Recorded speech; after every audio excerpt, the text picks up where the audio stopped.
Hello everyone and welcome to lecture.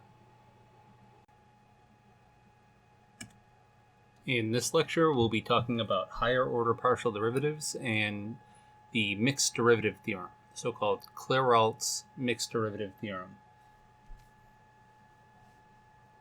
So in general, for a function of n variables, we're going to see that just like for a single variable function, we can take the higher order derivatives of that function.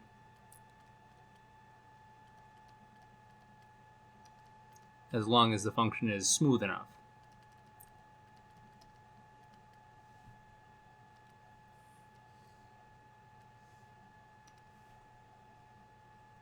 So we'll say for a function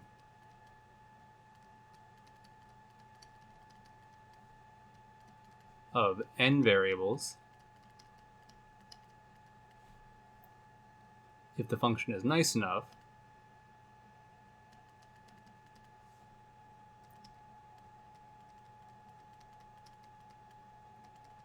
or smooth enough,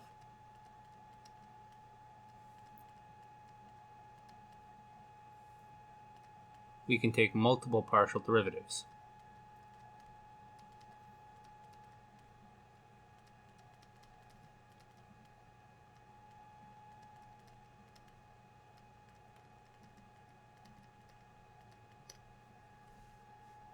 So what this is saying is that if f depends on x1, x2, say there are n total dependencies that the function f has, maybe its output, say we can call it w, then we've seen how that in general for the first partial derivative, this function will have n first order partial derivatives. You could ask how many second partial derivatives or third partial derivatives, or really even kth order partial derivatives does this function have?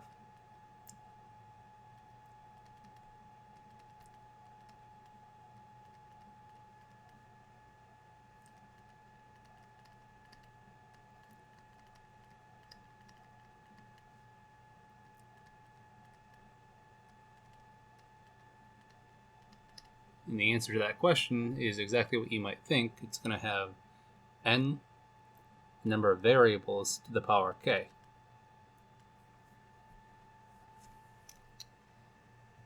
And what we're going to focus on in this lecture is just a couple different examples for a function of two variables, but this formula is general. In general, if say you have a function of three variables and you want to calculate all fourth order partial derivatives for a function of three variables, the number of fourth order partial derivatives that a function of three variables is going to have is going to be 3 to the power k, or 3 to the power 4.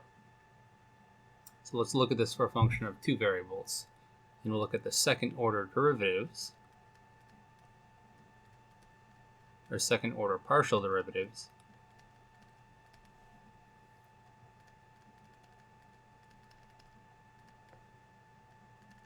for a function of two variables. This is a case where, say, w is equal to f of x, y. We have a function of two variables, we'll call them x and y.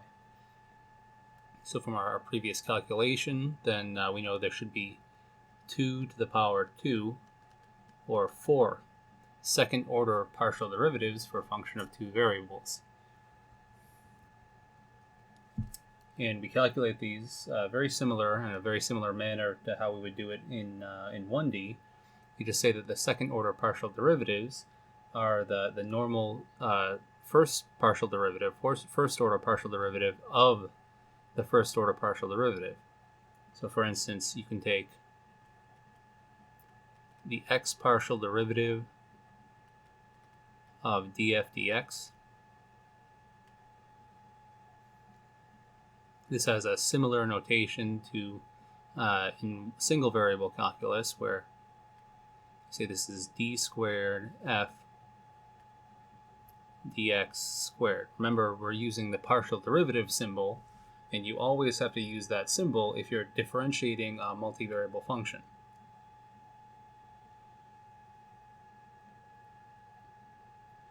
We can also use a variation on our subscript notation to write this as f sub x sub x. So in the subscript, if you have two x's here, this means the x partial derivative of the x partial derivative of x, which is why it's sometimes also written as f x x, like this in the subscript. This is saying take the x partial derivative of the x partial derivative of f. Well, we also have a purely y second partial derivative, or the y partial derivative of the y partial derivative, which has nice notation as well. We can write this as partial squared f partial y squared, very similar to calculus 1. Or we can write this using subscript notation, so as fyy in subscript.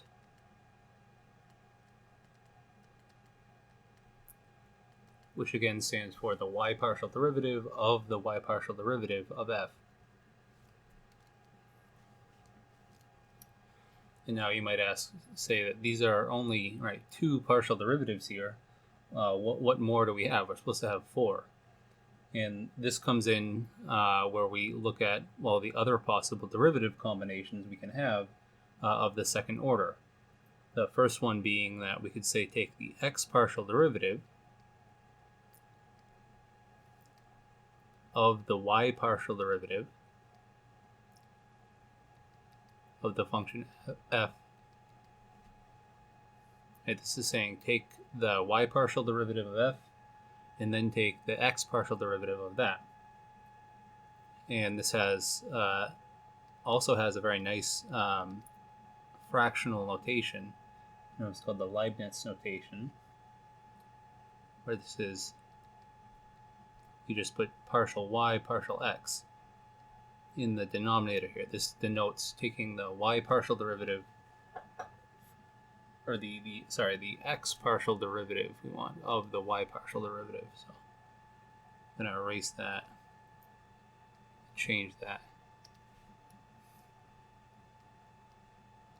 This means take the y partial derivative first of the function f, and then take the x partial derivative of that. Now, the subscript notation for this, you want to be very specific with it. Typically, I'd say the most normal way of writing this is to write this expression right here as fyx, because what this stands for right here is taking the x partial derivative of fy.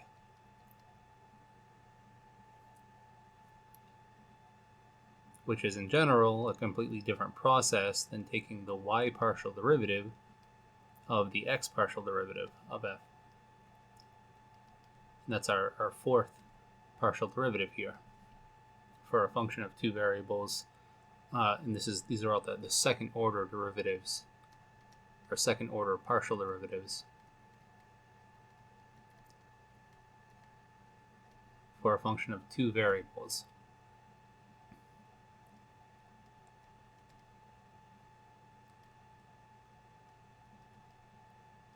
So we have a nice Leibniz notation just like before.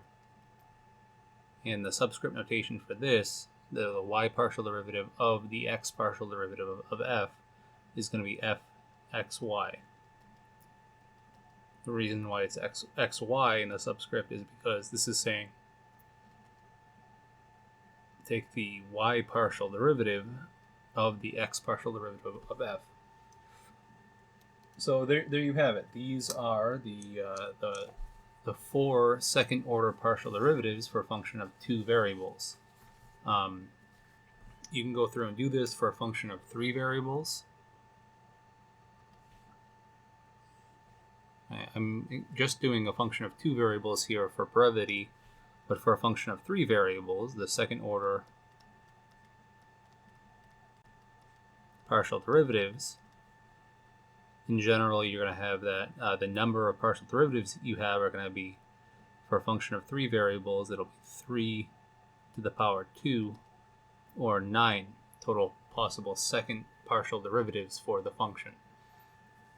So this is a very, very general procedure. You can think of having any number of higher order partial derivatives, and you can see that in general, the number of higher order partial derivatives grows very, very fast as the order gets higher and higher and higher because of the fact that we're dealing with multivariable functions.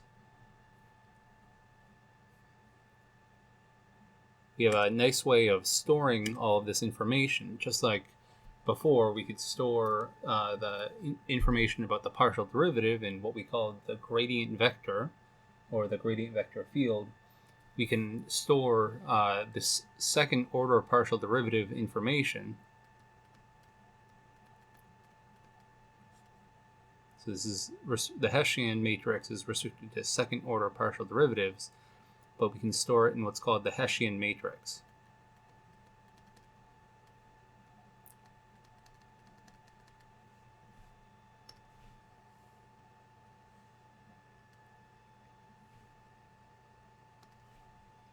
So the Hessian matrix is a matrix or 2x2 array. I shouldn't say 2x2 because the Hessian matrix could be larger depending on the size of the function. So we'll say it's an n by n array.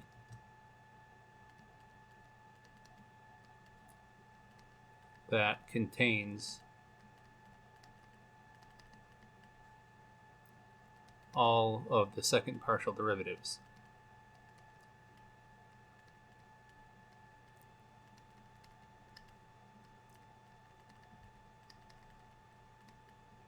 Or second order partial derivatives for a function f.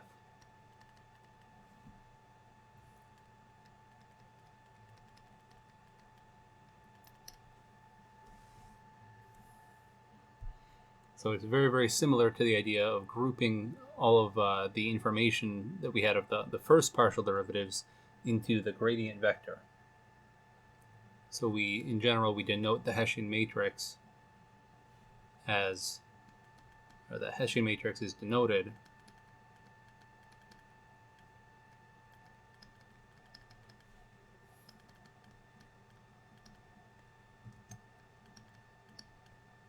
by a capital H with F next to it. That's what we call it. And we say that for, say, a function of 2 variables, or in 2D,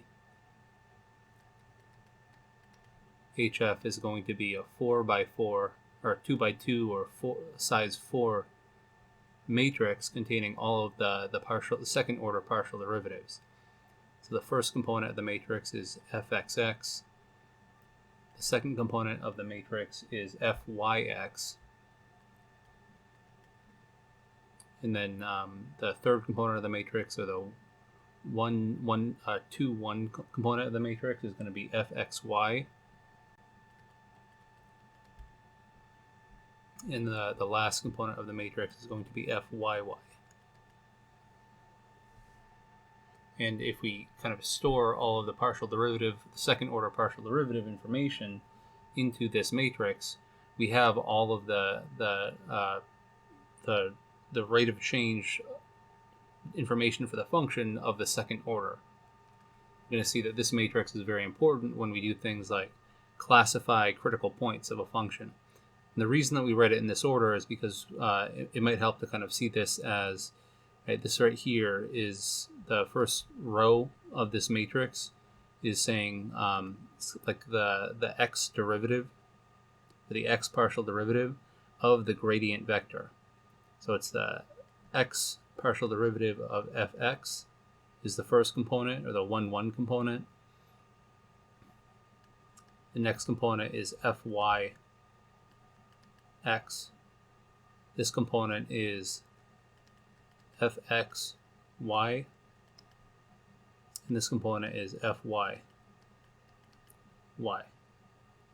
So you'll remember that the gradient vector that we talked about before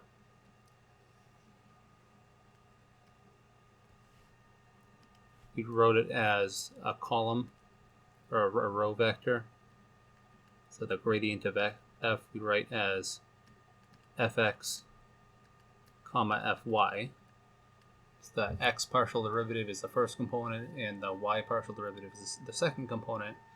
So you can think of this Hessian matrix as just being the first row of the matrix is the x partial derivative of this gradient vector, and the second row of the matrix is the y partial derivative of the gradient vector. So this is why we write the Hessian matrix in this order. So this idea extends to 3D, or really to any number of variable function. If you have a function, say, of 3 variables, it's just going to be a little bit larger. It's going to be a 3 by 3 matrix. So it'll be fxx, fyx, fzx, fxy, fyy,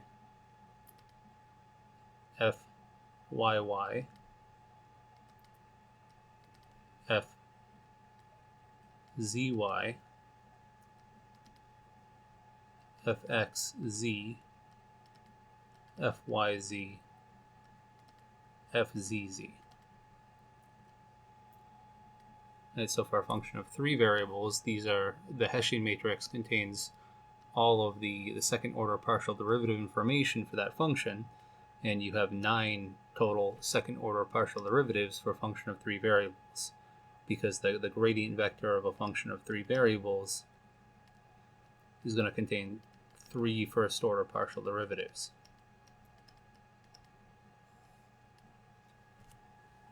So the idea is that this Hessian matrix is going to be very, very important when we go and extend what's called the second derivative test to for classification of local minima and maxima. It turns out that this matrix plays the role of the second derivative in the single variable second derivative test. And it's going to allow us to classify what points are local maxima and what points are local minima. So let's calculate this matrix and see how to calculate this matrix for a couple different examples. Specifically, we'll stick with the examples used last lecture, which were, if you remember, I'll kind of write this down quickly right now. For example 1, the last lecture, we use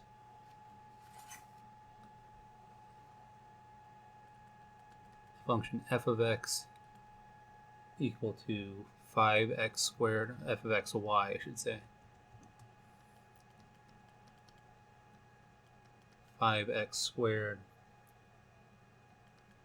plus 4xy plus y squared, where we calculated the x partial derivative to be equal to 10x plus 4y, and the y partial derivative to be equal to 4x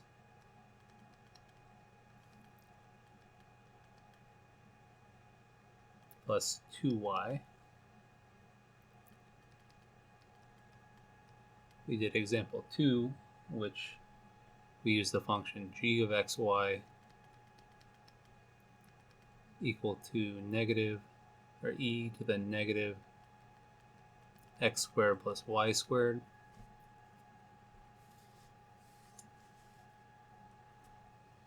For which we calculated that gx, the x partial derivative of this function, was negative 2x e to the negative x squared plus y squared. And we calculated gy to be equal to negative 2y e to the negative x squared plus y squared. And then lastly, we used example 3,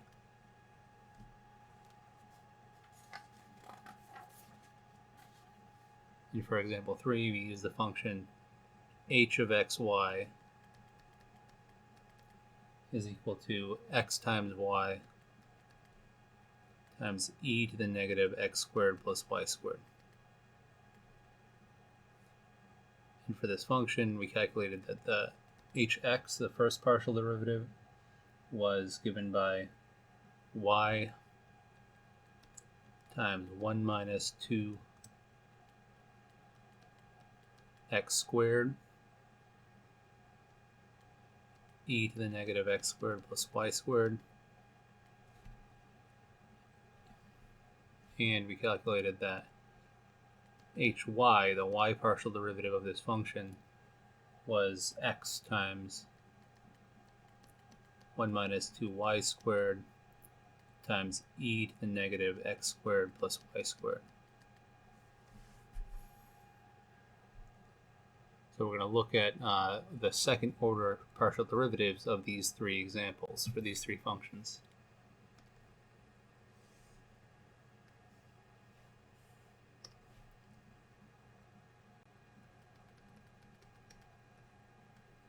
So for example 1, we can go through and calculate the second order partial derivatives by going through and looking at the partial derivatives in each case of what we have obtained for our first partial derivatives. Specifically, fx, for example 1, is 10x plus 4y, then fxx, which is the x partial derivative of fx, is going to be 10. Fyy, which is the y partial derivative of fy, is going to be 2. Fxy, which is the y partial derivative of fx, is going to be 4. And then fyx, which is the x partial derivative of fy, is also going to be 4. So the Hessian matrix for this function is going to be the matrix 10, 4, 4, 2. And you can see that it's actually constant for this function. So the Hessian matrix for the function 5x squared plus 4xy plus y squared is just the constant matrix 10, 4, 4, 2. Which makes sense in a number of different ways, but it's almost like saying in 1D, if you have a parabolic function, so a function or a quadratic function, so a function that only goes up, it's a polynomial that only goes up to order 2 in your independent variable, the second derivative of that is going to be constant. And that's exactly what you're seeing here for a multivariable quadratic function. The Hessian matrix is constant if the function is a quadratic function. So for example 2,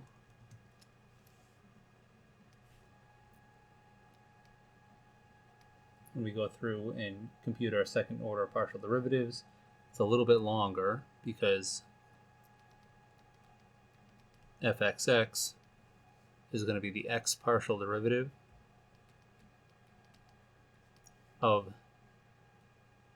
the x partial derivative of, and I think we're actually using g here, so I'll switch that to g, but it's the x partial derivative of this right here.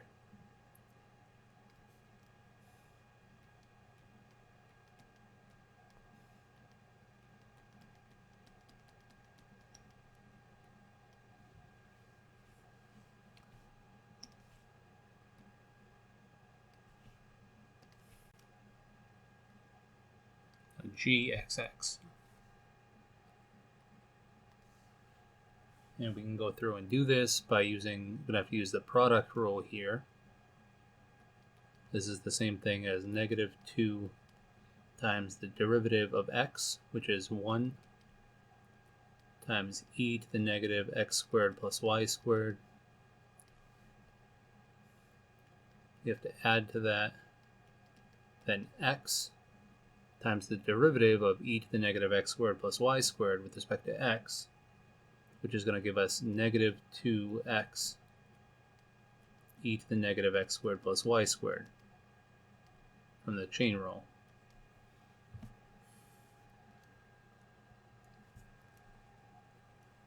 So So we can rewrite this a little bit and finally get that gxx is going to be equal to negative 2 times 1 minus 2x squared e to the negative x squared plus y squared. And this expression right here is exactly the second partial derivative of g with respect to x. I'll probably move this example onto the next page so we can have a little bit more space here as well.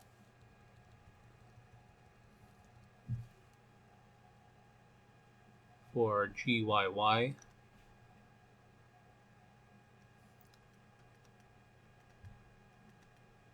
I'm going to let you go through and do the computation, but this is a symmetric function, and because of that, you expect the exact same expression right here for gyy as you got for gxx, but with x and y reversing roles. So you're going to end up getting, when you go through and do this computation, negative 2 times 1 minus 2y squared e to the negative x squared plus y squared. So that symmetry argument that we introduced last lecture for computing partial derivatives is a very, very strong one. It also applies to any order of partial derivative. So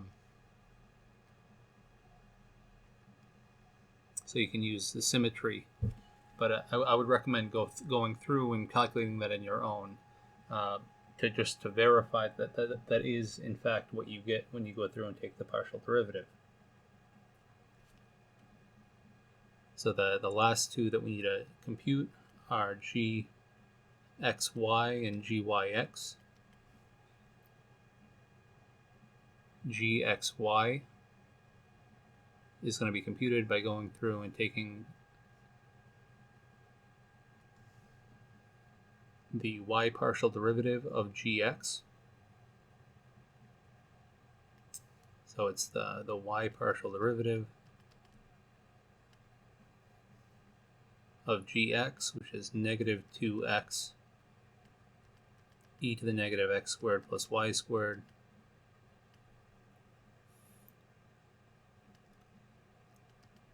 and when we take this y partial derivative, this is going to be negative 2x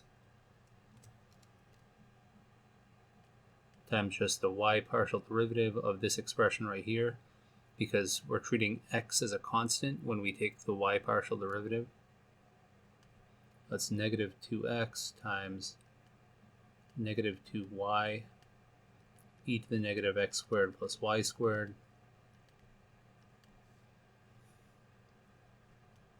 So gxy is equal to 4x times y e to the negative x squared plus y squared.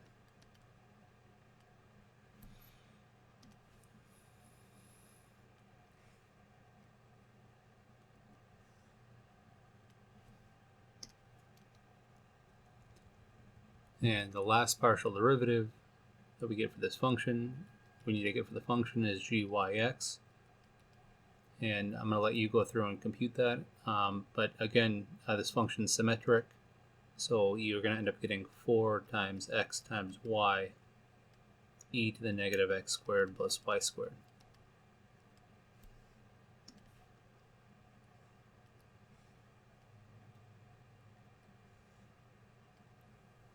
Now what you should be noticing that's similar to the last example is that gxy for this function is the same thing as gyx.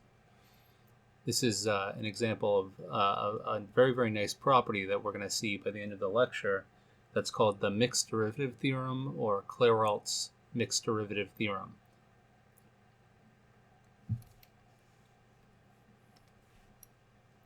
So we can kind of put all of these second partial derivatives into this Hessian matrix.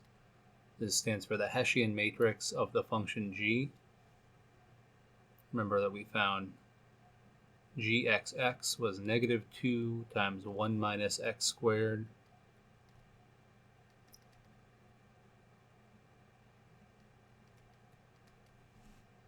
Oh, and there should be 2x squared e to the negative x squared plus y squared gyx we found to be 4xy e to the negative x squared plus y squared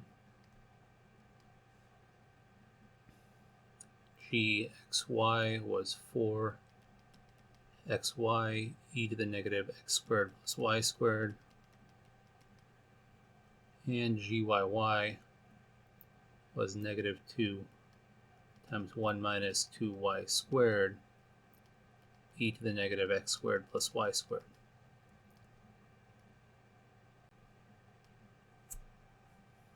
And just like before, we can rewrite this using the next property of matrices, which is that if you multiply a matrix by any value, any scalar value, you can factor that scalar value out.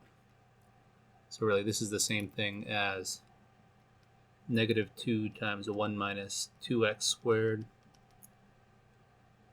4xy,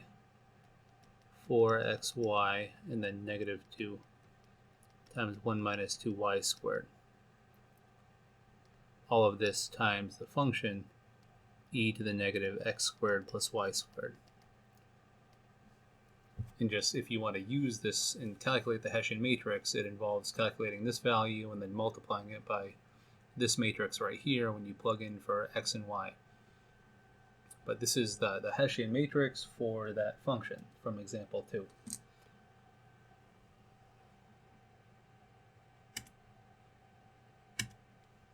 So the last example we talked about was example 3, where in example 3 we use the function x times y times e to the negative x squared plus y squared. And I'm just going to copy this down here so we have this information at our disposal.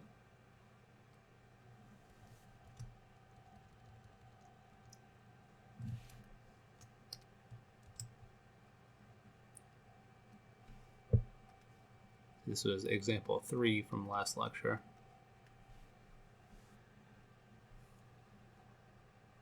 So to calculate hxx, or the x partial derivative of hx, we're going to need to calculate the x partial derivative of this expression, which is going to give us y is constant with respect to x. It'll be y times, and then we have to do the product rule on this expression. So it'll be the derivative of this will be negative 4x times e to the negative x squared plus y squared plus 1 minus 2x squared times the derivative of this expression right here, which will be negative 2x e to the negative x squared plus y squared.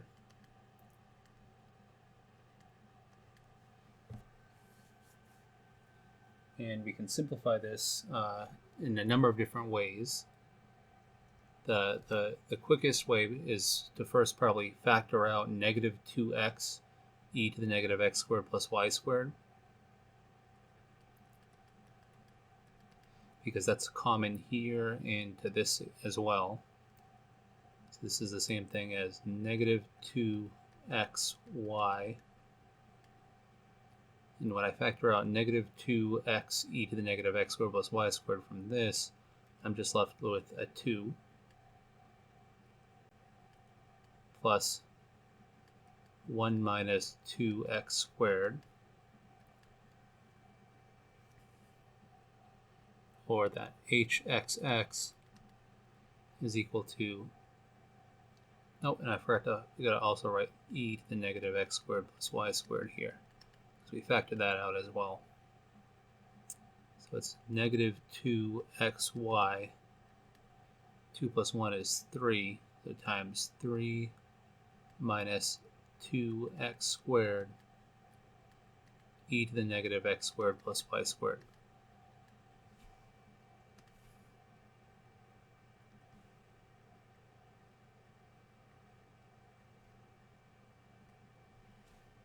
So this is our hxx, our second partial derivative with respect to x. Because this function is, again, it's a symmetric function, so because of that, hyy is going to be equal to this exact same expression, but with y and x switched. It'll be negative 2xy times 3 minus 2y squared e to the negative x squared plus y squared.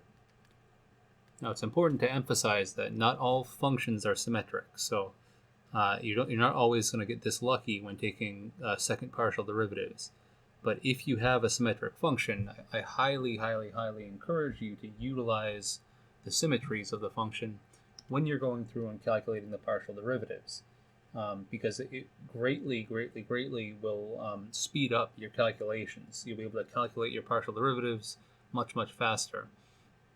I recommend going through for all of these and doing out the calculations to kind of test yourself and practice your derivative rules. It's really, really important to remember all of your derivative rules from Calculus 1, so from single variable calculus, but you should try to save time as much as possible, and this is definitely a very useful way of saving time.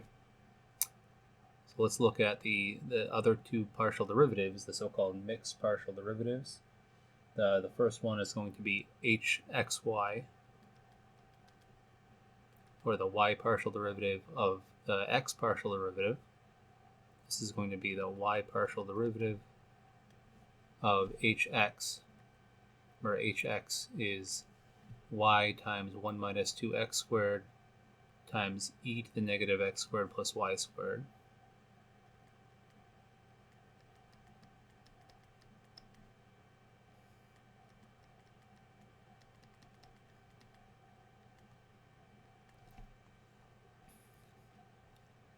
And this is the same thing as 1 minus 2x squared times the derivative of y, the y partial derivative of y times e to the negative x squared plus y squared. And we've calculated this a number of times before, back when we did the either, so you can think of when we did this, the partial derivatives of the function g, but also in the example 3, when we were calculating the first partial derivatives of the function. So you remember that when you'll do this is a product of two functions of y, so you'll have to use the product rule here, and this partial derivative right here ends up being just 1 minus 2y squared times e to the negative x squared plus y squared. So this second partial derivative, hxy, is equal to 1 minus 2x squared times 1 minus 2y squared times e to the negative x squared plus y squared.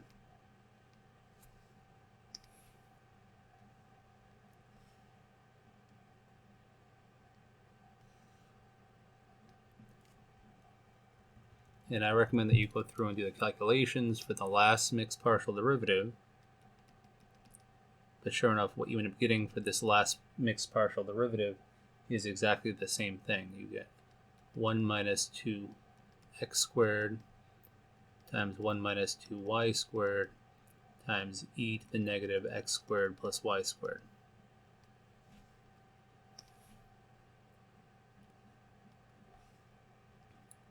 So I'm not going to do the calculations here, but I definitely recommend you going through and doing the calculations so you get some good practice in. But the idea here is that this now allows us to write the Hessian matrix of this function, specifically the Hessian matrix of the function h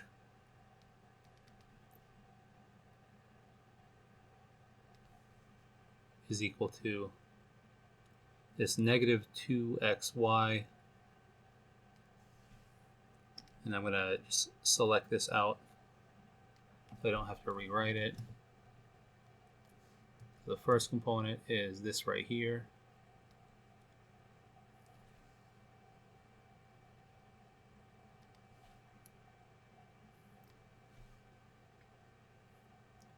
The next component is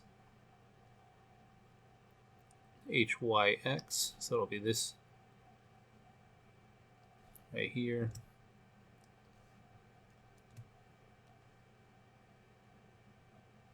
And I'm probably going to have to make these a little bit smaller so they fit.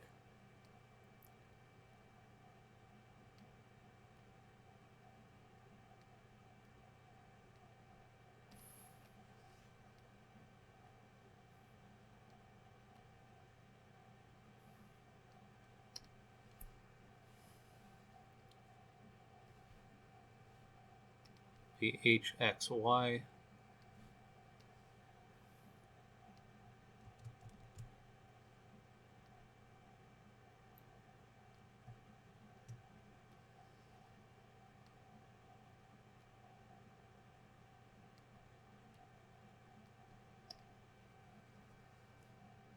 And then lastly, it'll be hyy.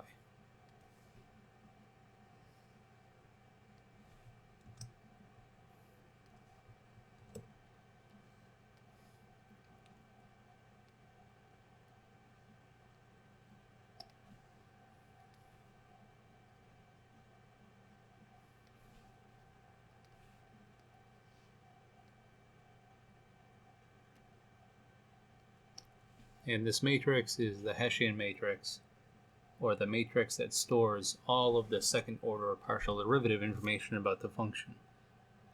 And just like before, if you want to rewrite this and simplify this a little bit, this is the same thing as the matrix. Negative 2xy times 3 minus 2x squared, 1 minus 2x squared times 1 minus 2y squared, 1 minus 2x squared times 1 minus 2y squared, and negative 2xy times 3 minus 2y squared. So it's this matrix all just multiplied by the same scalar function, e to the negative x squared plus y squared. This is a more simple way of writing this big matrix right here. But the idea here is that this is a third example for which both of the mixed second partial derivatives are equal to one another. So this is hinting at a very, very big theorem in calculus and in mathematics. And this is called Clairauts mixed partial derivative theorem, or mixed derivative theorem.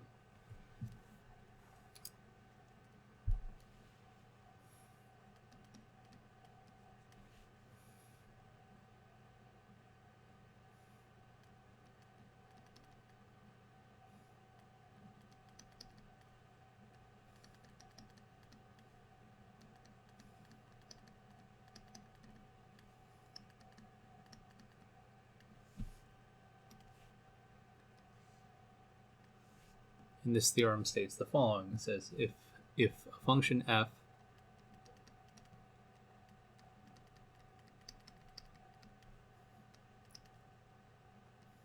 and its first and second partial derivatives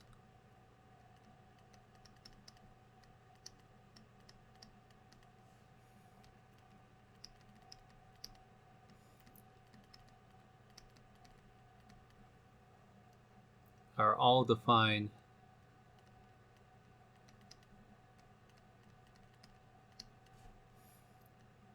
and continuous throughout a domain,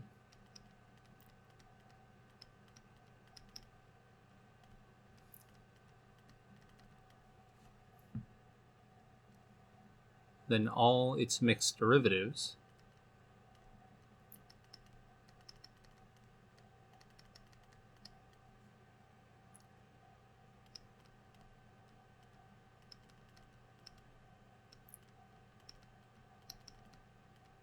are equal to one another.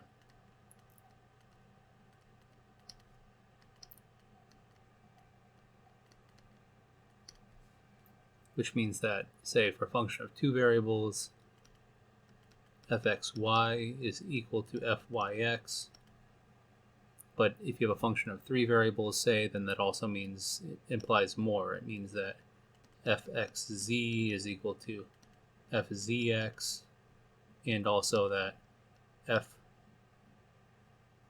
fyz is equal to fzy. And we've seen this now for 3 separate examples. But this is actually true in general.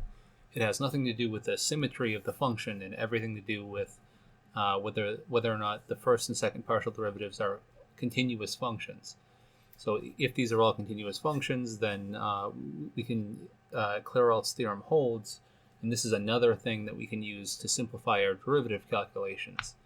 It means that for nice enough functions, you only have to calculate one of the 2 possible mixed second derivatives, and this also goes for higher order derivatives as well. We can apply this theorem for higher order derivative calculations as long as our function is smooth enough.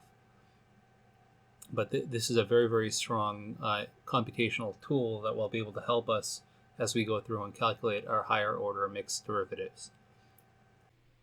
And so I know that some of this partial derivative stuff can initially seem a little bit daunting and hard to understand. So what I want to do is go through and show some visualizations to sort of help us get an intuitive feel for what the partial derivative is saying. And to that end, what I'll do is go through, right, and what I'm going to do is plot out a surface plot of one of these examples. Specifically, I'll choose example 3, and we'll show a surface plot of this surface that's shaded with the values of, we'll just start with the first x partial derivative. And I'm not going to do the y partial derivative, I'll just do the x partial derivative. But the idea is that everything that we do with the x partial derivative can also be done with the y partial derivative. So we'll start with the first x partial derivative, and what we see is the following when we do this.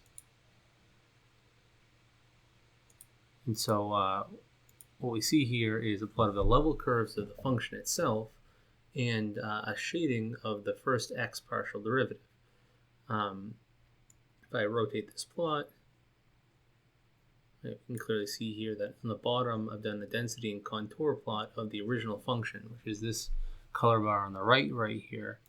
But on the left is a new color bar, and it corresponds to the shading for the value of the first x partial derivative of this function. And you can see very clearly that when we're decreasing, when the tangent plane is decreasing in the x direction, we have dark blue here. And when we're increasing in the x direction, we have a dark red here. That corresponds to, respectively, the blue is a negative value of the x partial derivative, and the red, this dark red here, is when the x partial derivative is positive. And in regions where we're just kind of gently decreasing, we have a light blue. Same thing when we're gently increasing, we have a light red.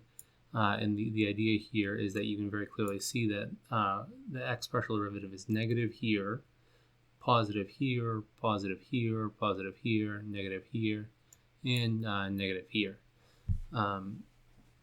So what I went ahead and did was make a convenient Desmos applet to sort of visualize what's going on geometrically, visualize this here geometrically. And I'll show that now. And I'll post the link to this Desmos applet on the course webpage so you can see and kind of play around with it for new functions. But the idea here is that we're seeing a plot of our function in this light blue, the surface plot of the graph of this function right here. And the idea here is that we want to sort of visualize what's happening with the x partial derivative. And sure enough, we see that it's going to be should be increasing and then decreasing and then increasing again, just judging from this trace right here. I also did a y trace in this green and an x trace in this blue right here, corresponding to this point where we're evaluating the tangent plane. And I really made the tangent plane big to emphasize what's going on. But so if we travel along at some fixed value of y, say right here, in the positive x direction, we end up increasing and then decreasing and then increasing again until we level off. It might help to kind of remove the tangent plane for a second and just focus on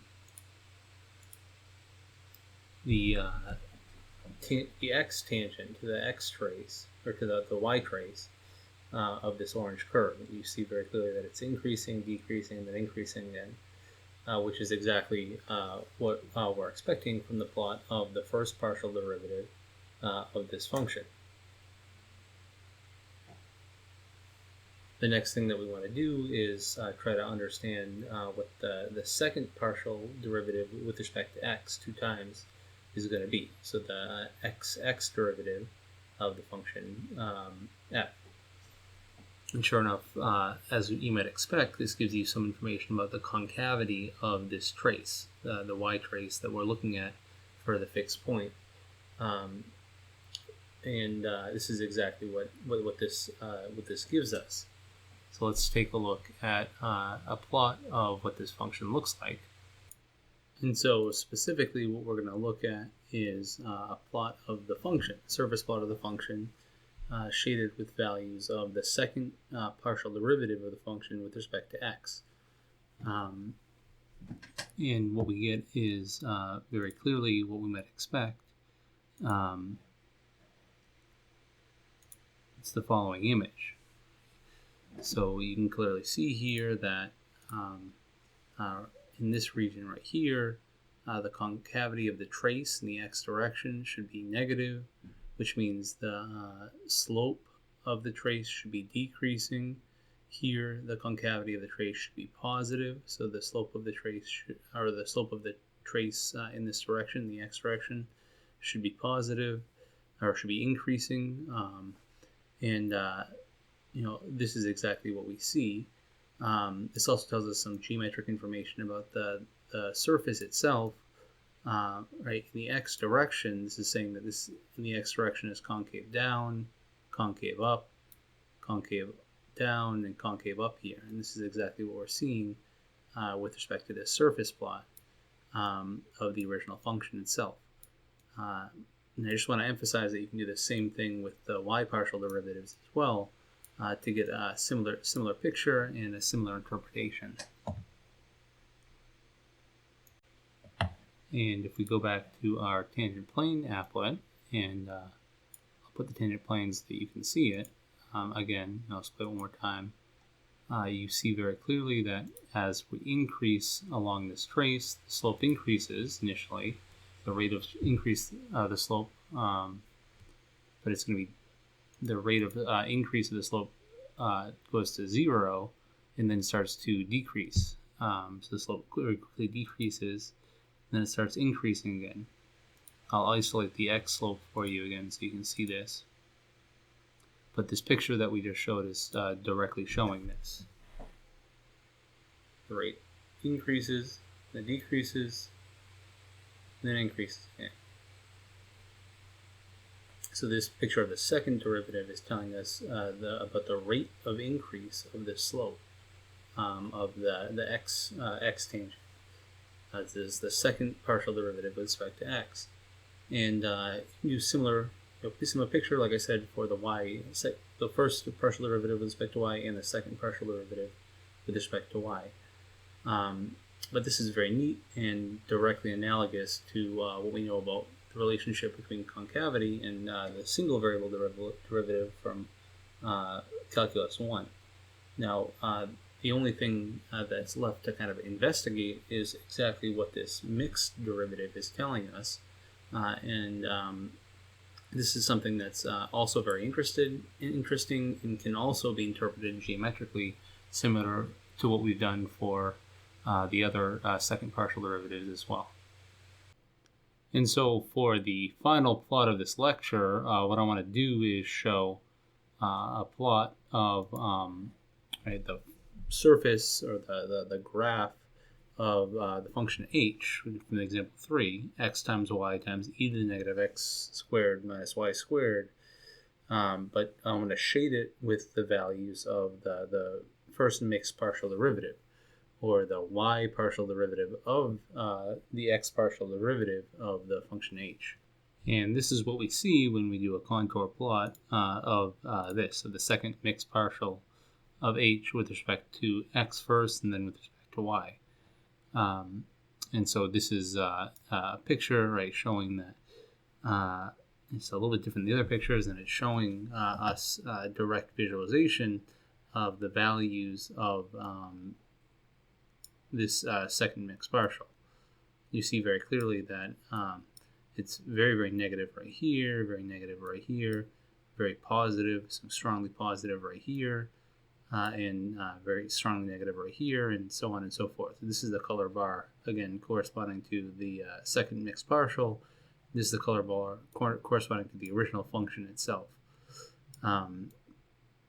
So we want to try and use the Desmos applet to interpret, right, what this mixed derivative is saying. And really, it's not too hard to do, but it is a slightly new thing that we have to consider here in a multidimensional space. And it can be very clearly shown by just thinking of what's happening to the trace along the x trace if we look in the y direction, or we increase in the y direction. So let's open up that visualization. So here what I'm going to do is take our visualization, and I'll probably move this a little bit. I'll make x a low value and y a low value, and I'll probably make put x right here, so very, very close to 0. Which is, remember, in the middle of this region is where we're getting the most of a very large value for that second mixed partial derivative. What I want you to do is focus on the red tangent, the tangent of the y trace, tangent of this orange curve here, as we increase the value of y. Because essentially what we're doing when we take the y partial derivative of the x partial derivative is measuring the rate of change of the slope of this red tangent line right here. So initially it decreases, and then it very quickly increases, and then it decreases again. And if I take off the tangent plane, you can see this, and also I'll take off the blue trace, the trace to this x trace right here, so you can very clearly see the behavior of the red tangent, which is the tangent to the x trace, or the y trace.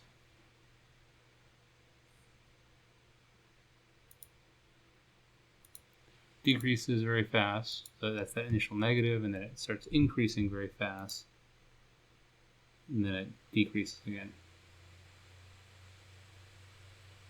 And this animation is clearly verifying that previous plot that we showed, and it's really kind of geometrically telling us what this value is when we calculate a mixed partial derivative. And what's neat is that Clairauts' theorem for this function is telling us that the other second mixed partial, or the x partial derivative or the y partial derivative, will be doing the exact same thing. And sure enough, this is what we get if we plot out a density plot of this function. So this is, I think, a very neat demonstration and a good spot to end this lecture on the higher order derivatives of multivariable functions. But thank you very much for tuning in. I hope you had a fantastic day and that you learned something.